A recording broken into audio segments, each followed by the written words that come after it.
Welcome to this very special edition of the Global View. I'm Tanvir Gill with Nikunj Dalmia. Our special guest on the show has flown halfway around the world to mark his long pending first visit to India. For people in the markets, he needs no introduction. His memos on market philosophy have an elite fan club that includes none other than Mr. Warren Buffett himself.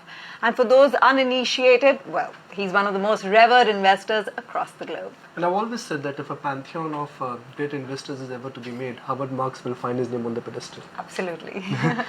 Howard, welcome to India. Thank you. Thank you for joining us. So let's talk about the worldview. Exactly a year ago, in your memo, on the couch, you'd indicated to your readers and to our viewers that there was no reason why markets should have gone down, while we are on the other side of the things spectrum. As of now, there is no reason why markets should be going higher, but markets are going higher on a daily basis. Well, first of all, it's a good question, Nikunj. There's an old saying, the market climbs a wall of worry. And what that means is that when expectations are low, that's good preparation for a positive market advance, because you can convert people who are not optimistic to optimists. And I think that's a lot of what happened over the last year. The markets got off to a terrible start in 2016, in many cases the worst in history.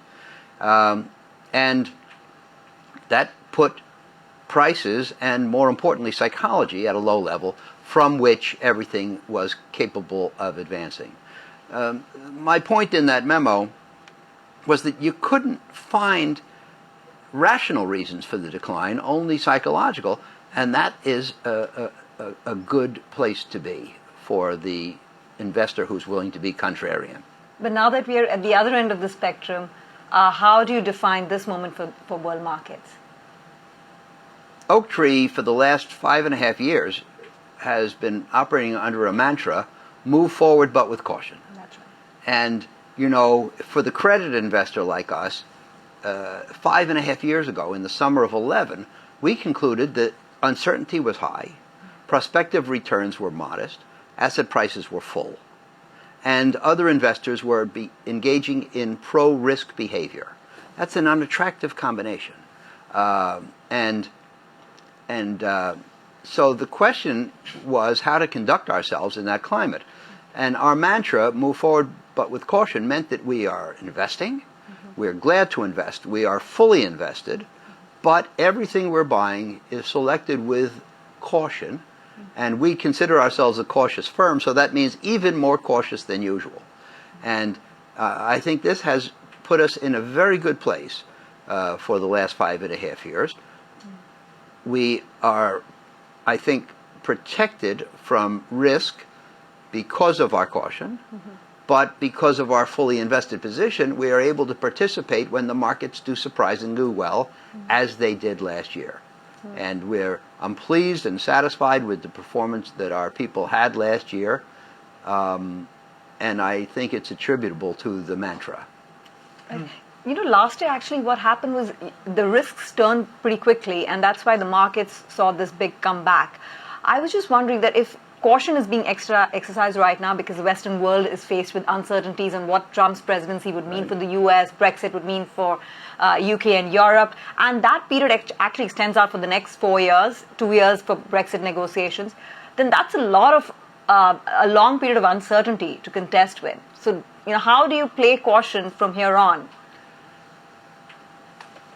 Well, first of all, let me just say that fundamentals really did not change a year ago or over the course of the last year.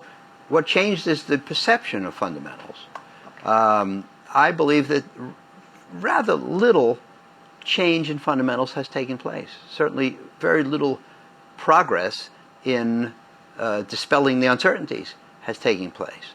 What happened is we went from extremely rattled psychology a year ago to increased serenity, and then with the Trump election to a high degree of optimism in some quarters. And unfortunately today we have the same uncertainties that we did a year ago, in my opinion, at higher prices. And that's not an attractive combination. So I think that the I think that the caution that I talked about is even more called for than a year ago. On the other hand, the U.S. economy is performing well, and U.S. is our main concern. And I don't believe that in the real world there has been overexpansion or other excesses. You know, we talk about boom and bust. Yes. Yeah. Boom and bust. And I think we haven't had a boom. So there's really no reason why we have to fear an economic bust. The concerns in this environment have been with asset prices, and basically the central banks have driven interest rates very low, which means that other assets look attractive even at low prospective returns, which means even at high prices. So we have a world with uncertainty and high prices, and that's the thing that we have to navigate extremely carefully. So is this a difficult time for a credit investor like you? The stress in the world is not there, so bargains are not there. Interest rates are moving higher, which means the return on yields is going to be difficult. Well, it is a challenging time.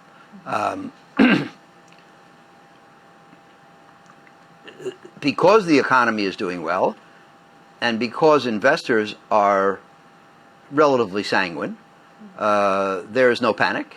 There's no forced selling. Nobody's getting a margin call. There are very few bargains to be had. Again, another reason for caution. You know, I think that for the investor, as you know, I'm a long-term investor, a few years, and my partners take a very effective long-term view.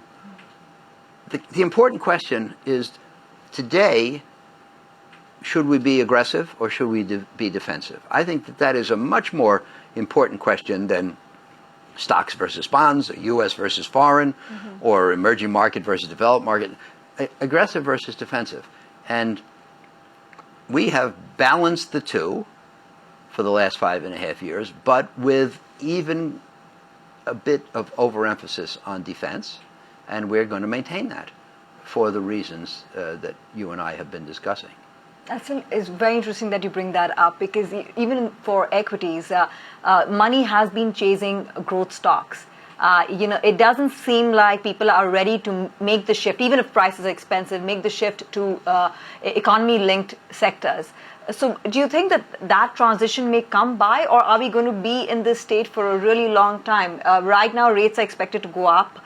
There's going to be more. There are going to be tighter liquidity conditions. So in that environment, does it become even more compelling to stay on the defensive side than go aggressive or go for high risk strategies? Well, the question is, what is the definition of defense? You see, now, quality stocks, for example, you could consider them defensive unless they get overpriced, in which they become aggressive and risky.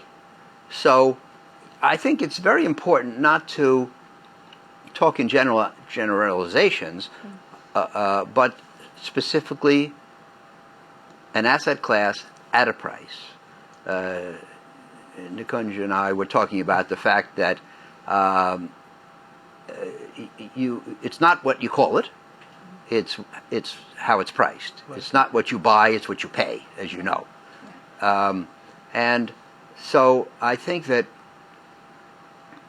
people have gone into the quality growth stocks for what they consider protection. But if they bid those growth stocks up too high, then that quality will not be a source of protection. Mr. Marks, one of your popular adage or market adage you've used in the past is that smart guys do in the beginning what fools do in the end. You've told me what smart guys like you are doing. You're being cautious. But what do you think the fools are doing right now? What do you think is a popular and expensive trade in the world?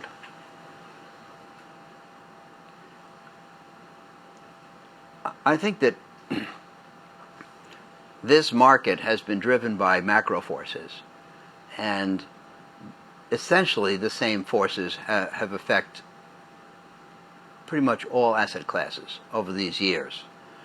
I guess what I would say to you is, when people look at the famous chart, which looks like this, you have return and risk, and you have an upward sloping line. Everybody looks at that chart and says, riskier assets produce higher returns, and the way to make more money is to take more risk. Yeah. And I think that's a trap. And, merely taking on increased risk for the purpose of gaining a higher return works for a while, and then it doesn't. And I think, in my opinion,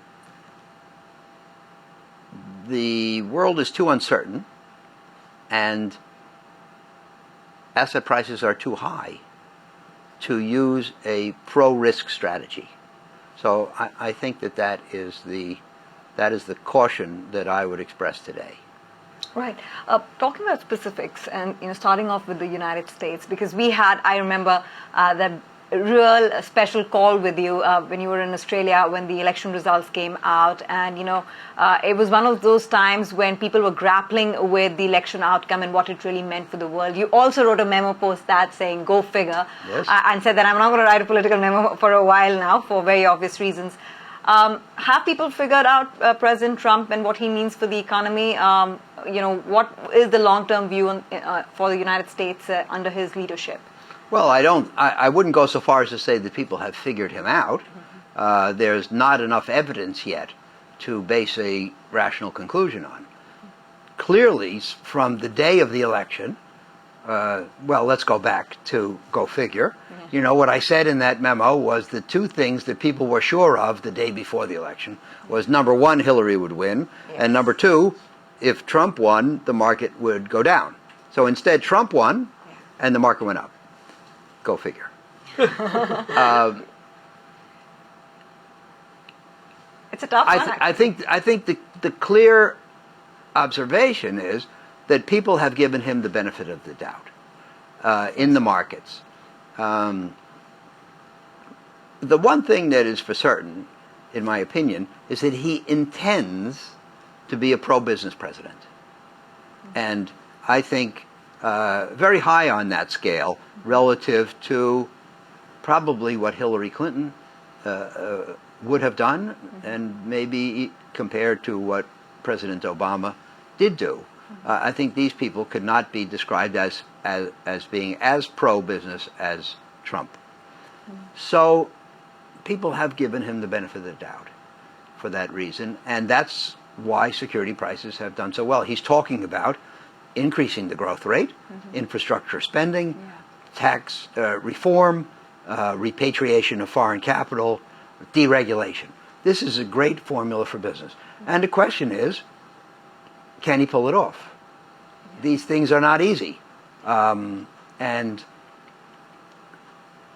all of them have, every policy is a trade-off, taking some resources here and putting them there. True. And the only trouble is these people tend to scream. So will he take steps which are the right steps? And will they work? I think it's too early to say yes. And then, of course, that's only the business side of the equation.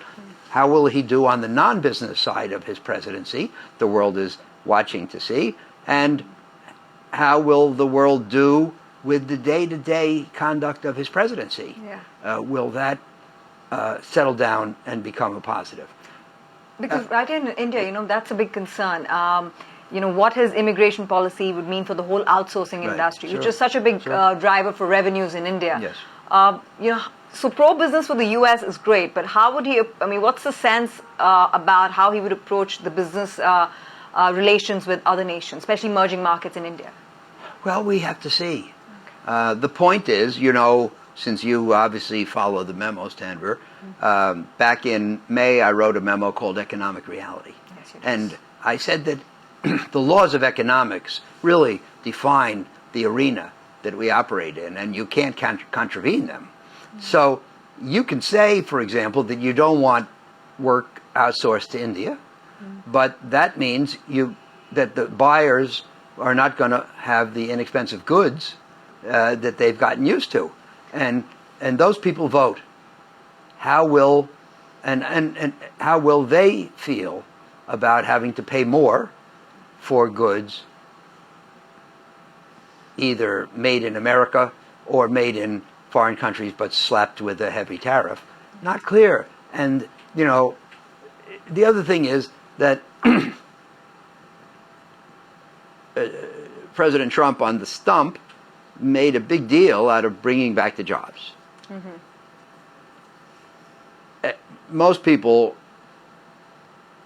know that the main culprit under our job loss has not been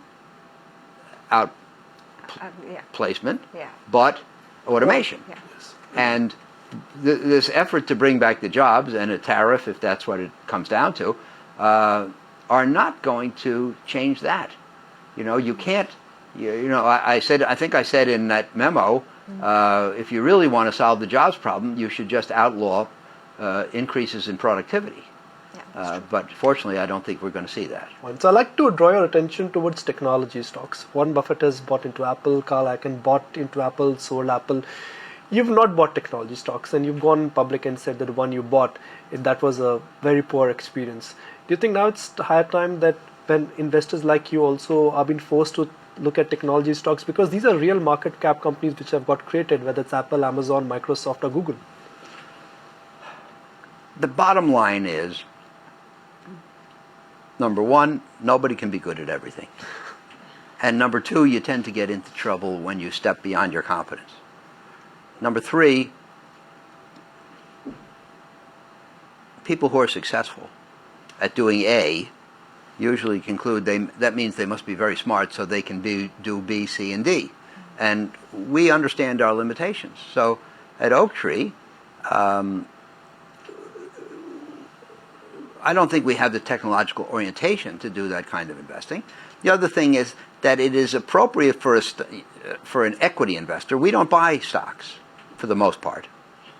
We have small operations in emerging markets and some U.S. stocks, but we're not an equity house. We're a credit house.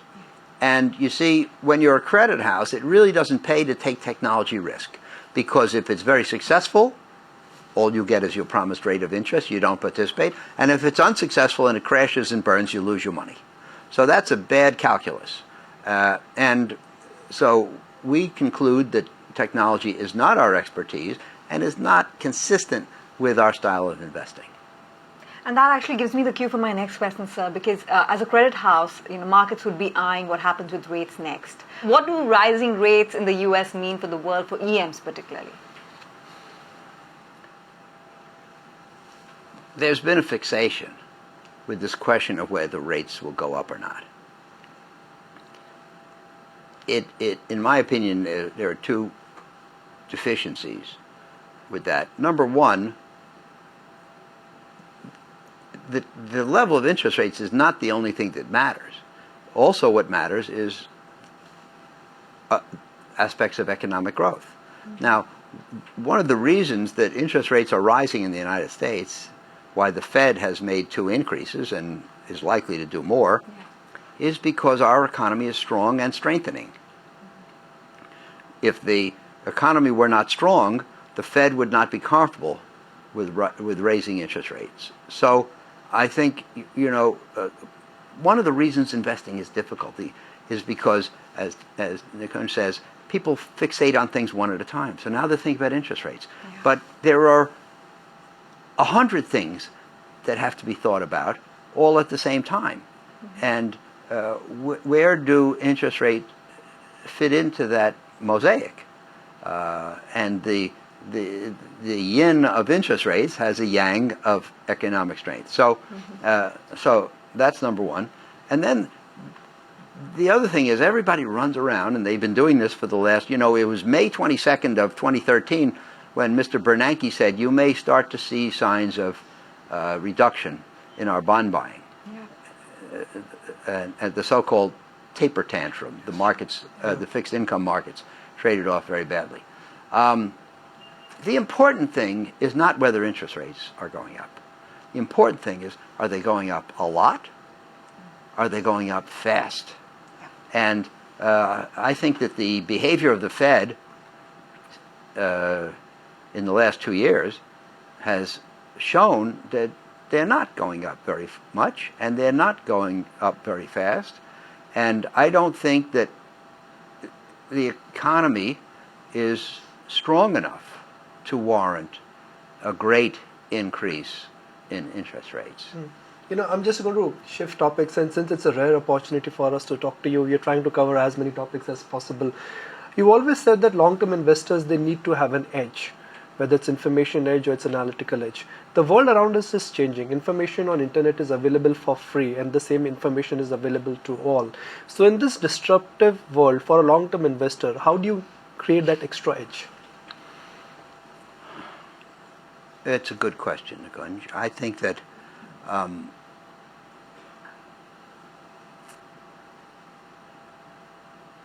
one way to get an edge is by specializing. And my colleagues specialize in credit. And we don't do equities, and we don't do technology, and we don't do growth, and a lot of the words you've used. By maintaining a specialty, I think you can have an edge. I think you can definitely have an edge in this environment by being a long-term investor. When I started almost 50 years ago, we used to think about owning things for 5, 6, 7 years. Now, of course, everybody's concerned with quarterly performance. So if you can, and people buy something, and then if it does poorly, then they say, well, I can't show that to the clients. I have to get that off the balance sheet before the end of the quarter, so they sell it. If you can be a long-term holder and buy things merely because they're cheap and have a good prospect, and then if they get cheaper, buy more and hold on, and of course, if your analysis is eventually proved correct, that's how you can do very well. That can be a great advantage. And then the third, I would say, source of advantage is to be unemotional. The markets are driven by emotion. Every sinew in our bodies is directed at doing the wrong thing at the wrong time. When things go well, people get excited and they want to buy more at higher prices. And when things go poorly, they want to sell at depressed prices. And these things are generally the opposite. So all the great investors I know, and all the ones you know, are basically unemotional. They're analytical and patient and confident. And I think that unemotionality is probably the greatest advantage one can have, as long as one also has the analytical ability to make good decisions. Okay, Mr. Marx is in India. Your first impressions being here? Well, as I wrote in my last memo, which was called Expert Opinion, I'm not one who believes that you can go to a country and spend 10 days and really have strong knowledge. My impression, Tanvir, is still very positive on India. I like the country, I like the people, I've had a wonderful time here, vacation, not work, and not fact-finding. But I still believe that the country has great resources and has the potential to be a winner. It needs to organize and mobilize. It needs a good government. So just to wrap up today's interaction, and I'll take the clock back, like all the way to 1975, 77, when you bought into junk bonds. They were called junk bonds, but for you they were high return or yield bonds. Right. So if you have to identify an asset or a pocket which currently has got a bad nickname, which would be that pocket? Because that's Howard Marks. That's what you like to identify. I think that emerging markets are, they have recovered from their lows of a year ago, but I think that on a trend line basis, they still have not done nearly as well as the developed markets, and I would look there. And the other thing is, Europe has not been as strong as the United States, so you might look there, but for very good reasons. I mean, Europe has questions about cohesion and politics and the immigration problem, which is a big one. And so, most of the time, the things that are cheaper for a reason. What we really want to find are those few occasions when things are cheap without a good reason, and those are the bargains. But today, nothing stands out to me as being on the bargain counter. Right. Just slipping in some numerology over here, 2016 was seen as a year of completion because it added up to 9. 2017 is being seen as a year of new beginnings because 2017 adds up to 1, 10, that's 1. Yes. So from that perspective, sir, as we wrap up this interview, what's the outlook that you can offer, words of wisdom in terms of investment philosophy to approach this year of new beginnings? Well, I'm not a numerologist. Neither am I. It's just a trivia. But I think I'm congenitally cautious. Okay. I'm not a dreamer. I'm not an optimist. I think it's important to be careful. And contrarianism is a good idea, but not all the time, and not without a knowledge base. Contrarianism is important when there are good reasons to be clever. But I think I said in my book that when there is nothing clever to do, it's important not to be too small, to try to be too clever. So Gordon Gekko on Wall Street said that every man is chasing something. What is Harvard Marx chasing? Is it a number? Is it something else? I like to continue to demonstrate that you can be successful in the business world with integrity and high standards and fair treatment of all constituencies. And that's number one. And that you can continue to extend a record which has been a good, steady record, sometimes good, sometimes great, never terrible. Good or great, never terrible is a fabulous set of attributes.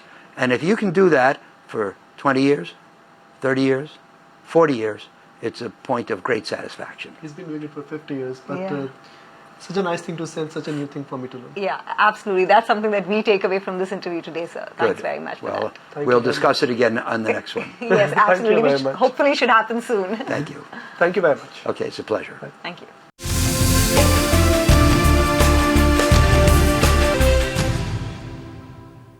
Find us on Facebook at facebook.com/etnow and don't forget to click the like button. You can also follow us on Twitter at etnowlive. To stay updated with all our programming, hit the subscribe button on our YouTube channel by logging on to youtube.com/user/etnow.